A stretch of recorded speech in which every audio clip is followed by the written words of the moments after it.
ঈদ যেন অসম্পূর্ণই থেকে যায় সেমাই আর পুডিং ছাড়া। তো দুইটা ফ্লেভার যদি একটা ডেজার্টেই পাওয়া যায় তাহলে কেমন হয় বলুন তো। লোভনীয় স্বাদে তুলতুলে নরম এই ডেজার্টটা বানিয়ে নেওয়া এতটাই সহজ, শুধুমাত্র 2 কাপ দুধ দিয়ে মাত্র 10 মিনিটেই তৈরি করে নেওয়া যায়। তো এই ঈদে যারা নতুন কিছু ট্রাই করতে চাচ্ছেন তাদের জন্য এইটা একটা বেস্ট ডেজার্ট রেসিপি হতে পারে।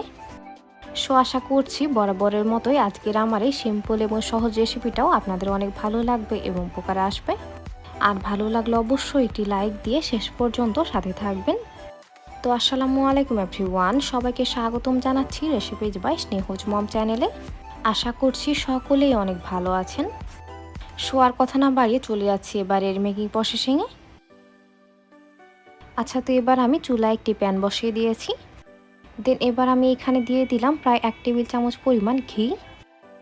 তবে আপনারা চাইলে এখানে ঘিয়ের পরিবর্তে রান্নার তেলও ইউজ করতে পারবেন। তো এখন এবার আমি এখানে দিয়ে দিলাম প্রায় 1 কাপ পরিমাণ লাচ্চা সেমাই। তো আপনারা এখানে পছন্দ মতো যে কোনো ধরনের সেমাইও ইউজ করতে পারবেন। তো এখন এবার আমি চুলার আঁচ একেবারে লো মিডিয়াম হিটে রেখে সেমাইটা এবার আমি উল্টিয়ে পাল্টে সুন্দরভাবে করে ভেজে নিচ্ছি। আর এইটা খুব একটা বেশি সময় নিয়ে ভেজে নেওয়ার কোনো প্রয়োজন নেই, জাস্ট হালকা ব্রাউন কালার করে ভেজে নিলেই হবে। আর জাস্ট একটু ভালো মতো মুচমুচে করে ভেজে নিলেই হয়ে যাবে। তো সেমাইটা এবার আমি অলমোস্ট প্রায় 2 মিনিটের মতো ভালো মতো ভেজে নিয়েছি। আর এর মধ্যে কিন্তু সুন্দর একটা কালারও চলে এসেছে। তো এখন এবার আমি চুলাটা একেবারেই বন্ধ করে দিলাম আর সেমাইটা অন্য একটা পাত্রে ট্রান্সফার করে নিলাম। তো এবার আমি আবারও চুলার ওপর সেম প্যানটাই বসিয়ে দিয়েছি। দেন এইখানে এবার আমি দিয়ে দিলাম প্রায় 2 টেবিল চামচ পরিমাণ চিনি। তো এখন এবার চুলার আঁচ একেবারে লো মিডিয়াম হিটে রেখে চিনিটা এভাবেই রেখে দিতে হবে কিছুটা মেল্ট হয়ে আসা পর্যন্ত। তো এই তো আপনারা এখন একটু লক্ষ্য করেন চিনিটা কিন্তু প্রায় 80%-এর মতো মেল্ট হয়ে গেছে। তো এবার আমি একটি স্পুনের সাহায্যে এটাকে এবার আমি ভালো মতো উল্টিয়ে পাল্টিয়ে নাড়িয়ে দিচ্ছি। আর এই কাজটা অবশ্যই চিনিটা কিছুটা মেল্ট হয়ে আসার পরে করতে হবে। আর এ সময় চুলার আঁচ একেবারে লো মিডিয়াম হিটে রাখতে হবে, নইলে চিনিটা কিন্তু পুড়ে যাওয়ার সম্ভাবনা রয়েছে। তো এখানে আমি কিন্তু কোনো প্রকার পানি ইউজ করিনি, তবে আপনারা চাইলে পানি দিয়েও ক্যারামেলটা তৈরি করে নিতে পারেন। তো এই পর্যায়ে ক্যারামেলের মধ্যে কিন্তু সুন্দর একটা কালার চলে এসেছে। আর এইটাকে আমি যে পাত্রে সেট করব সাথে সাথে সে পাত্রে ট্রান্সফার করে নিচ্ছি। তো এখন এবার আমি এখানে একটি পুডিং মোল্ড নিয়ে নিলাম আর ক্যারামেলটা এবার আমি সাথে সাথে এই পাত্রে ট্রান্সফার করে নিলাম।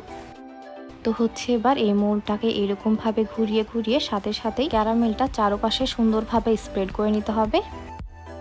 তো এই পর্যায়ে আপনাদের যদি মনে হয় ক্যারামেলটা জমে গিয়েছে তাহলে এই মোল্ডটা চুলার ওপর প্রায় 30 সেকেন্ডের মতো ধরবেন, এতেই দেখবেন ক্যারামেলটা সুন্দরভাবে চারপাশে স্প্রেড হয়ে যাবে। তো এইটা এবার একদমই রেডি আর এইটাকে এবার আমি একটা সাইডে রেখে দিলাম।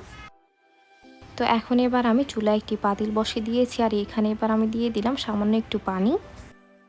আর এই পানিটা দেওয়ার কারণে দুধটা আর কখনোই নিচ দিক থেকে লেগে যাবে না। তো এখন এবার আমি এখানে দিয়ে দিলাম প্রায় 2 কাপ পরিমাণ লিকুইড দুধ। আর মেজারমেন্ট কাপে মেপে দুধটা আমি 2 বারে দিয়ে নিলাম আর কি। তো আমি এখানে প্যাকেটের দুধটা ইউজ করছি, তবে আপনারা চাইলে গরুর ফ্রেশ দুধটাও ব্যবহার করতে পারবেন। তো এখন এবার চুলার আঁচ একেবারে মিডিয়াম হিটে রেখে দুধটা এবার আমি নাড়িয়ে চাড়িয়ে সুন্দরভাবে করে জাল করে নিচ্ছি। তবে এই দুধটা খুব একটা বেশি সময় নিয়ে জাল করে নেওয়ার কোনো প্রয়োজন নেই, কারণ প্যাকেটের দুধটা এমনিতেই অনেক বেশি ঘন হয়। তাই দুধটা আমি জাস্ট 2 মিনিটের মতো ভালো মতো জাল করে নিচ্ছি। তবে আপনারা গরুর দুধ ব্যবহার করলে সেক্ষেত্রে 3 কাপ দুধ 2 কাপ করে নেবেন, তাহলে ডেজার্টটা খেতে অনেক বেশি মজা হবে। তো এইটা এবার আমি সুন্দরভাবে করে জাল করে নিলাম। দেন এবার আমি চুলাটা একেবারে বন্ধ করে দিলাম। তো এখন এইটা এবার রুমের স্বাভাবিক তাপমাত্রায় হালকা ঠান্ডা করে নিতে হবে। তো এইটা এবার আমি একটা সাইডে এভাবেই রেখে দিলাম। তো এবার আমি এখানে একটি মিক্সিং বোল নিয়ে নিলাম। দেন এবার আমি এখানে নিয়ে নিলাম রুমের স্বাভাবিক তাপমাত্রায় থাকা 3টা ডিম।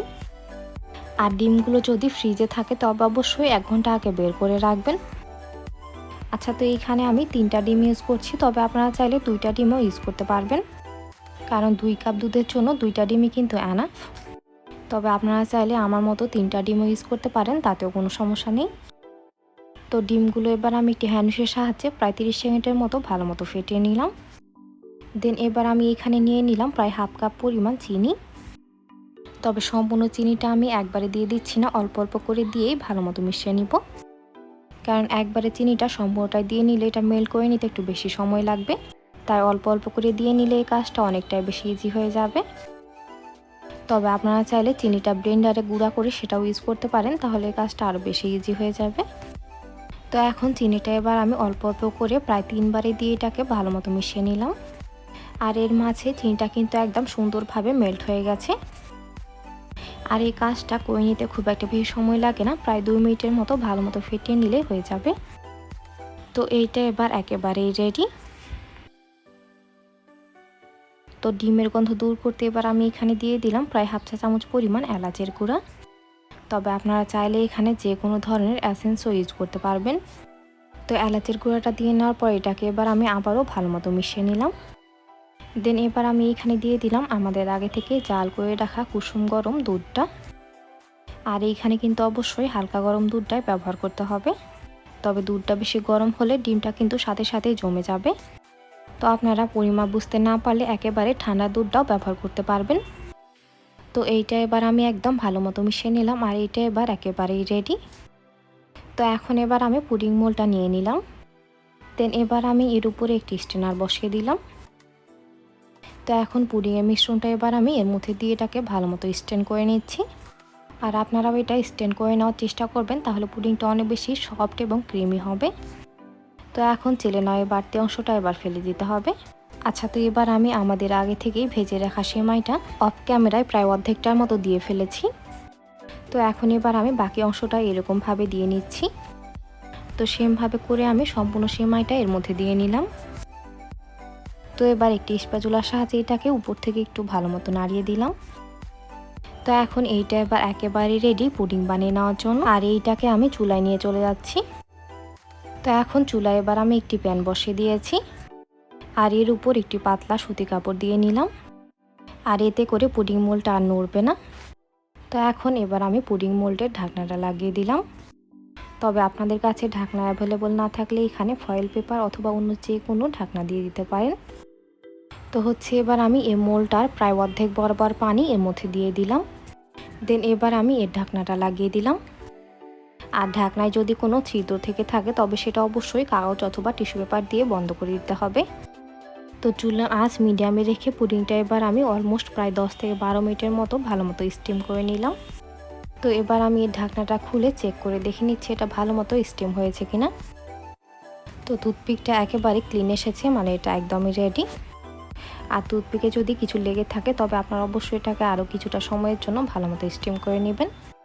তো এখন এইটা এবার আমি রুমের স্বাভাবিক তাপমাত্রায় ভালো মতো ঠান্ডা করে নিচ্ছি। দেন এইটা এবার আমি ফ্রিজে প্রায় 2 ঘন্টার মতো রেখে ভালো মতো সেট করে নিয়েছি। আর এইটা এবার সার্ভ করে নেওয়ার জন্য একেবারেই রেডি। তো এখন এবার আমি এর চারপাশটা একটি নাইফের সাহায্যে ভালো মতো ছাড়িয়ে নিচ্ছি। আর এই কাজটা একটু সাবধানতার সাথে করে নিতে হবে, নইলে পর্যায়ে পুডিংটা কিন্তু ভেঙে যাওয়ার সম্ভাবনা রয়েছে। তো এখন প্লেটের মধ্যে পুডিংটা এবার আমি সুন্দরভাবে ডিমোল্ড করে নিলাম।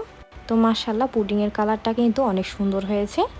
সো ভিউয়ার্স, আপনারা যারা এতক্ষণ পর্যন্ত আমার ভিডিওটি দেখছেন অথচ আমার চ্যানেলটি সাবস্ক্রাইব করেননি, তারা অবশ্যই আমার চ্যানেলটি সাবস্ক্রাইব করে দিবেন এবং পাশে থাকা বেল আইকনে ক্লিক করে দিবেন আমার পরবর্তী ভিডিও নোটিফিকেশন সবার আগে পেতে। আর অলরেডি যারা সাবস্ক্রাইব করে ফেলেছেন তাদের জানাচ্ছি অসংখ্য ধন্যবাদ। তো এর মাঝে তৈরি হয়ে গেল অসম্ভব মজাদার সেমাইয়ের পুডিং। তো রেসিপিটি ভালো লাগলে বাসায় একবার অবশ্যই ট্রাই করবেন, আর রেসিপিটি কেমন লাগলো অবশ্যই একটু কমেন্ট করে জানাবেন। সো আজকের মতো এখানেই বিদায় নিচ্ছি। এতক্ষণ সাথে থাকার জন্য অসংখ্য ধন্যবাদ। আল্লাহ হাফেজ।